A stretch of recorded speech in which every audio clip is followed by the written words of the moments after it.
ওয়ালাইকুম আসসালাম ওয়া রাহমাতুল্লাহি ওয়া বারাকাতুহু। এক ভাইয়ের প্রশ্ন যে তার মা মারা গেছেন, বাবা এখন দ্বিতীয় বিয়ে করতে চায়।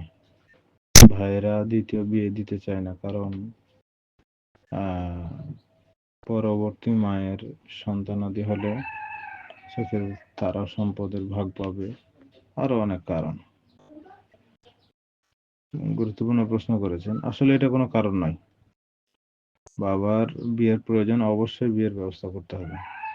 তার যে শারীরিক চাহিদা, তার যে আম, থাকা খাওয়া বা পাশে সাপোর্ট হিসেবে পূর্বে যেমন একজন মহিলা ছিলেন, এখনো প্রয়োজন। তো সেক্ষেত্রে তার অবশ্যই প্রয়োজন। এখন সন্তান হিসেবে আপনাদের এটা দায়িত্ব তার বিবাহের ব্যবস্থা করে দেওয়া। সম্পদ, এটা যদি আপনি সম্পদের চিন্তা ভাবনা করেন, তা আপনি যদি আপনার পিতার আগে মারা যান, তা আপনি তো সম্পদ পেলেন না, তো সম্পদের এত চিন্তা কিসের? যদি আপনার তাকদিরে থাকে তো পেলেন, না থাকলে না পেলেন। এটার জন্য আপনার এত চিন্তা, আর এত আপনি ভাবেন যে সম্পদ অন্য আরেক ঘরে চলে যাবে, বা দ্বিতীয় পক্ষের সন্তানরা সম্পদ পেয়ে যাবে। তা আপনার তাকদিরে যদি না থাকে, তা আপনি কিভাবে পাবেন?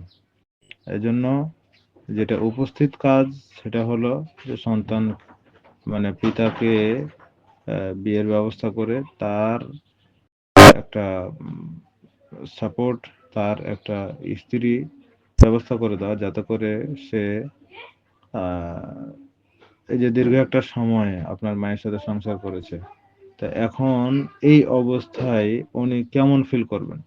আপনার স্ত্রী মারা গেলে তখন আপনি বিষয়টা বুঝতে পারবেন। তো এইরকম অবস্থাতে এই অসহায়ত্ব দূর করার জন্য অবশ্যই এটা প্রয়োজন। আশা করি বুঝতে পেরেছেন। আসসালামু আলাইকুম ওয়া রাহমাতুল্লাহি ওয়া বারাকাতুহু।